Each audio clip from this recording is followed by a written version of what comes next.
네, 저희는 경제 이야기 하러 가보겠습니다. 영상 먼저 보시겠습니다.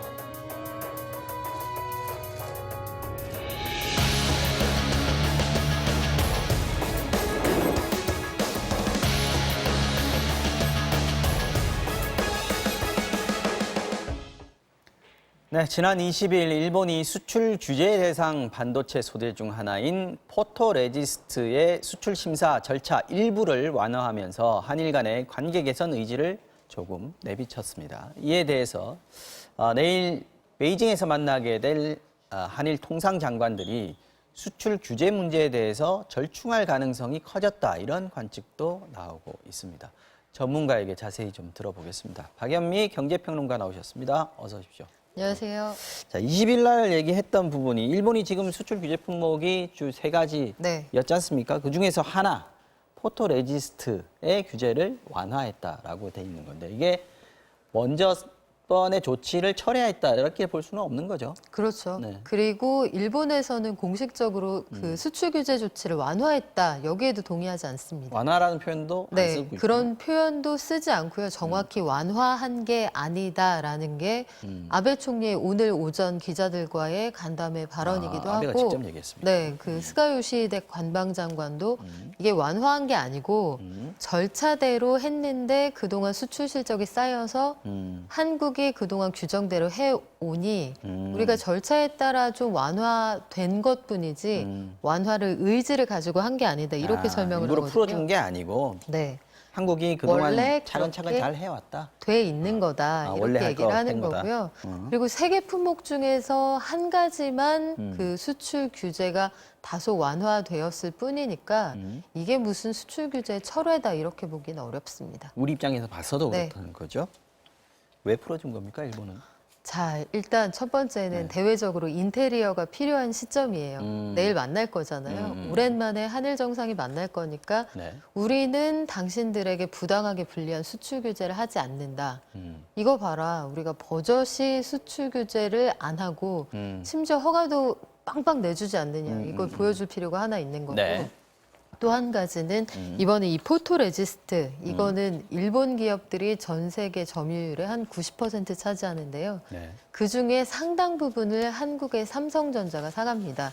그런데 그동안 우리나라를 괴롭히다 보니 우리가 수출선 다변화, 국산화, 여기 속도를 내고 있거든요. 재고는 쌓이는데 단골 고객 놓치게 생겼으니까 수출을 빨리 해서 재고를 좀 소진해야 될 필요도 있었던 거죠. 그 얘기는 일본 기업에는 피해가 많이 갔는데 네. 한국에서는 오히려 개발하려고 하더라. 네. 그러니까 지금 일본 입장에서도 이게 포토레지스트 같은 경우에는 이거 풀어주는 게 더 유리하다, 이렇게 판단을 했다는 얘기예요. 급하죠. 왜냐하면 삼성전자하고 대만의 TSMC 정도만 이 물질이 아주 많이 필요한 큰 네, 거래처인데 네. 지금 당장 어떻게 돼 있냐면 벨기에를 통해서 우리가 대체 수입선을 마련을 했거든요. 네. 거기서 들여오는 물량이 지금 최근 들어서 한 종전 대비 26배 정도 늘었다고 해요.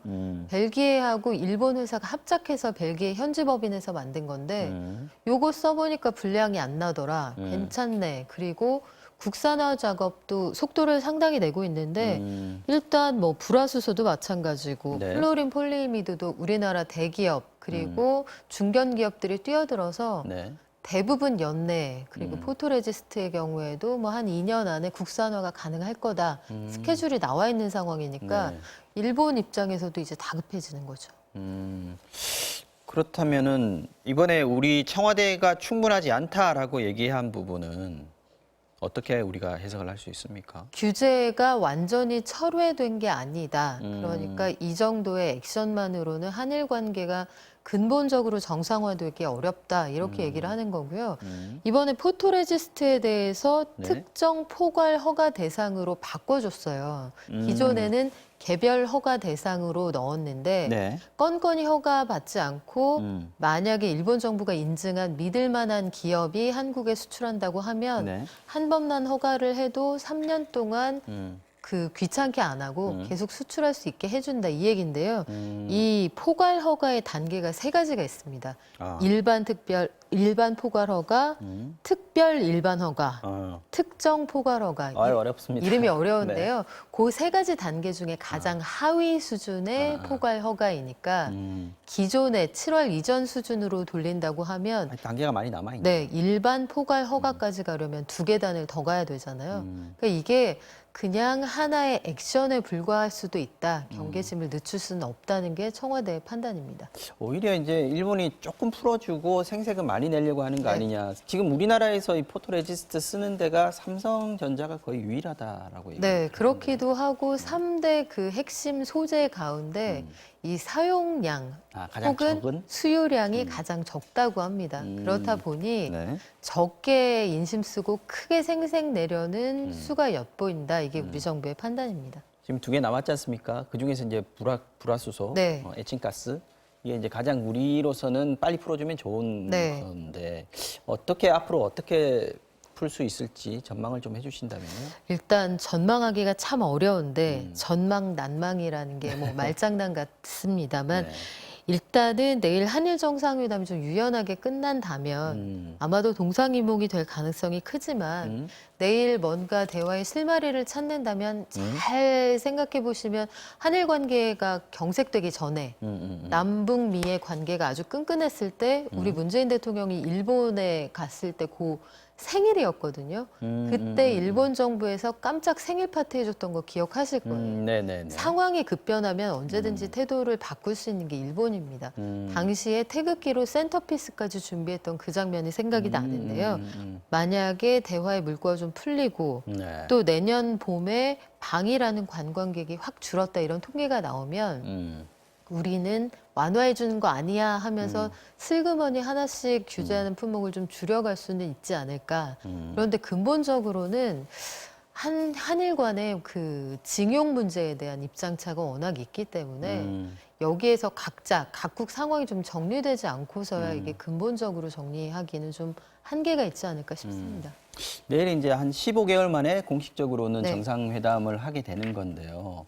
그 전에는 뭐 만났다고는 하지만 짧게 한 10분 정도 네. 조우했다라고 보는 게 맞는 것 같고. 스쳐 지나갔죠. 네. 네. 근데 우리는 이 수출 규제 쪽으로 조금 얘기를 하고 싶어 하는 것 같고, 일본은 그 전의 이야기, 네. 강제징용 얘기를 좀 많이 하고 싶어 하는 그런 분위기가 좀 읽힌다면서요. 한 자리에서 서로 다른 의제를 이야기할 가능성이 상당히 큰 거죠. 서로 딴소리를 하려고 네, 그러니까. 지금 연말에 왜 우리 동창회 만났을 때도 네. 아들 대학 어디 갔어? 이거 물어보는 사람이랑 너 젊어졌다. 이게 각자 하고 싶은 얘기가 다르잖아요. 맞습니다. 그러니까 됐고 이 얘기 하자 서로 이렇게 나올 가능성이 있어서 일단 내일은 오랜만에 마주 앉는다. 여기에 의의를 두는 게 뭐 급선무인 것 같습니다. 네, 어쨌든 저희 입장으로서는 내일 한일 정상회담에서 네. 좀 뭔가 진전이 있었으면 좋겠다 하는 기대를 바람을 해보죠. 얘기하지 않을 수 없습니다. 자, 다음 이슈로 좀 넘어가 보겠습니다. 우리 정부가 이란 쪽 기업과의 국제소송 ISD에서 졌다. 그래서 730억 원 물어줘야 한다라고 합니다. 우선 ISD 뭔지부터 좀 설명을 하고 얘기를 시작해 볼까요? 네, ISD 투자자와 국가 간의 소송을 얘기하는 건데요. 네.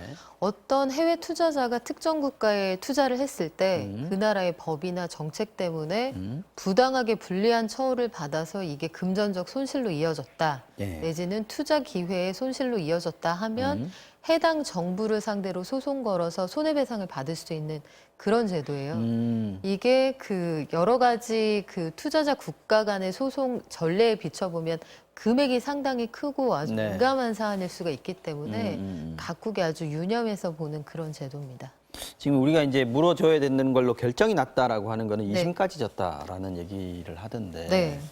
무슨 사건이었는지도 좀 얘기를 해주시죠. 이게 그 연역을 거슬러 올라가면 2000년까지 좀 올라가야 되는데요. 당시에 대우 일렉트로닉스를 정리하면서 대우 일렉트로닉스의 그 부실 채권을 받은 우리나라의 금융기관들이 있잖아요. 네. 요걸 자산관리공사 음. 싹 걷어들입니다. 네네. 그리고 우리은행이 주채권은행이 돼서 이제 요걸 어디에 팔아야 되느냐 이 매각처를 찾아 나서거든요. 이게 2000년 1월의 상황이에요. 이게 원래는 IMF 때 정리가 청산이 됐던 기업, 대우에서 그렇죠. 떨어져 나왔던. 그렇죠. 네. 그래서 요걸 팔려고 굉장히 노력을 했는데 네. 2010년까지 그 10년 사이에 한 3번 정도 매각이 될 뻔하다가 말았거든요. 2010년에 이란의 그 대표적인 가문, 돈 많은 가문이 중에 네. 여러 기업을 거느리고 있는 다얀이라는 곳이 대주주로 있는 이란의 한 가전회사가 네. 대우 일렉트로닉스 사가겠다 이렇게 입장을 밝히고 우선 협상 대상자가 됩니다. 네. 여기까지 분위기가 좋았는데 계약금도 네. 받았을 거고요. 2010년 11월에 이제 계약금을 받아요. 근데 이 회사에서 직접 받은 게 아니라 요 회사를 인수하기 위해서 다얀이가 이 특수 목적 회사라고 해서 M&A만을 위한 회사를 하나 만들거든요. 그때만 해도 이란이 우리나라에 직접 투자가 안 됐었던 상황이었던 거죠. 네, 상황이 그러고 이란하고 그 직접 돈 거래를 하는데 여러 가지 제한이 좀 있어요. 그러니까 미국과의 미국 관계도 때문에. 있기 예, 때문에 네. 여하튼 그래서 이 싱가포르에 만든 요 M&A를 위한 회사에 돈을 넣고 요 회사가 이 대우 일렉트로닉스 관련해서 선수금, 계약금을 집어넣습니다. 네. 근데 채권단이 원했던 그만큼이 아니고 거기에 충분히 미치지 못하는 돈을 집어넣거든요. 당시에 계약금으로 낸 돈이 한 600억 원 정도 되는데 네. 채권단이 원했던 돈은 거기 플러스 한 1,500억 원 정도 더 넣었으면 좋겠다. 근데 요 금액을 못 채운 거죠. 해서 최종적으로 너희하고는 계약 안 하겠다. 채권단이 계약 해지를 통보하고 계약금은 먼저 가져가고. 냈던 계약금은 몰수를 합니다. 그래서 그 이후부터 이제 소송이 시작이 된 건데 일단 2011년에 한국에서 서울중앙지법에 냈던 요 소송과 관련해서는 기각이 됐어요. 한국 정부가 이긴 거죠. 그래서 이 이란의 다야니 측이 유엔 산하의 국제중재판정부에 소송을 내고요. 요게 2015년 상황입니다. 이때 냈던 소송에 대한 결과가 작년 6월에 나왔는데 한국이 졌다. 그리고 요걸 영국 고등법원에 가져갔는데 다시 한번 한국이 졌다. 이게 현재까지의 결론입니다. 이게 그러니까 우리 정부가 잘못해서 진 겁니까? 준비를 충분히 안 한 거죠. 그러니까 우리 정부의 논거가 안 먹힌 건데 하나는 이 다야니하고의 소송은 한국 정부랑 이란 기업 간의 문제가 아니라 39개 채권단하고 이란 기업 사이의 문제다. 그러니까 투자자 국가 간 소송의 대상이 아니다. 이게 우리 정부의 한 가지 주장이었고요.